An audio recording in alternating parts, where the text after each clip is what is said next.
Today, we're diving into the world of global business, and let me tell you, it can be a real minefield.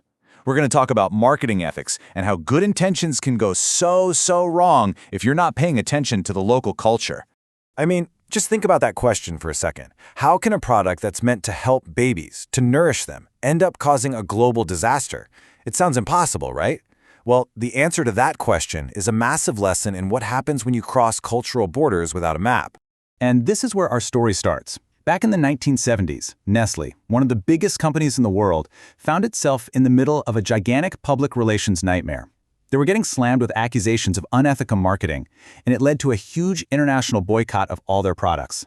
Now, the argument against them really boils down to this quote right here. It's this idea that a company's job doesn't just end when someone buys their product. No, you are responsible for making sure that it's being used correctly by the right people so that it doesn't cause any harm. So how exactly did a product designed to help babies turn into a formula for disaster? Well, you see, the problem wasn't really the formula itself. It was the context. Nestlé launched these really aggressive marketing campaigns that made it seem like their formula was this modern, scientific, and superior choice over breastfeeding. But, and this is a huge but, in places with high rates of illiteracy, many mothers couldn't actually read the instructions on the can. So they were often mixing it with contaminated local water, which, as you can imagine, led to horrible diseases. On top of that, the formula was expensive, so to make it last longer, families would water it down, essentially starving their own kids without even realizing it. The results were just devastating. Critics and global health organizations accused the company's marketing strategy of causing widespread malnutrition and, tragically, the deaths of thousands and thousands of infants. It was a complete and catastrophic failure to understand the local environment. And this whole case is just this incredibly powerful example of a much bigger problem, what we're calling the cross-cultural minefield. It's what happens when you try to sell something across borders without doing your homework first.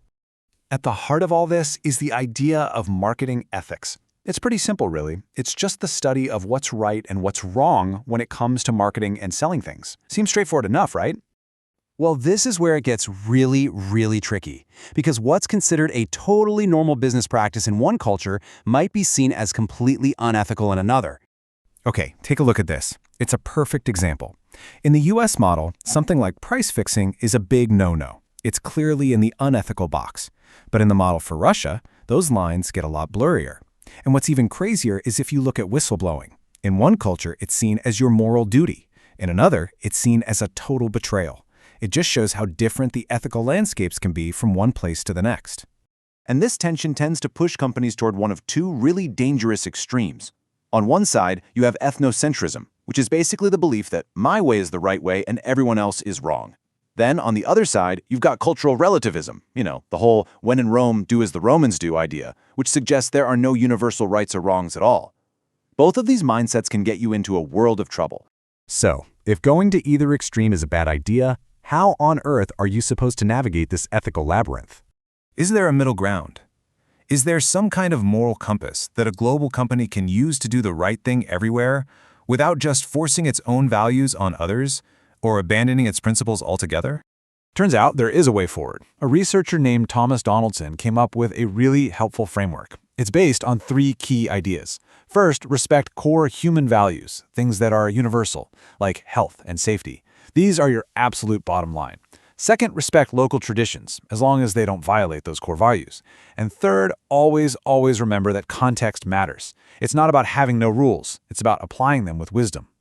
But look, having a great framework is one thing. People have to know how to actually use it. And that's where one key tool comes in: effective cross-cultural training. The best cross-cultural training isn't about memorizing a giant list of do's and don'ts. The real goal, as this quote says, is to build empathy. It's about training your brain to genuinely see the world from someone else's perspective.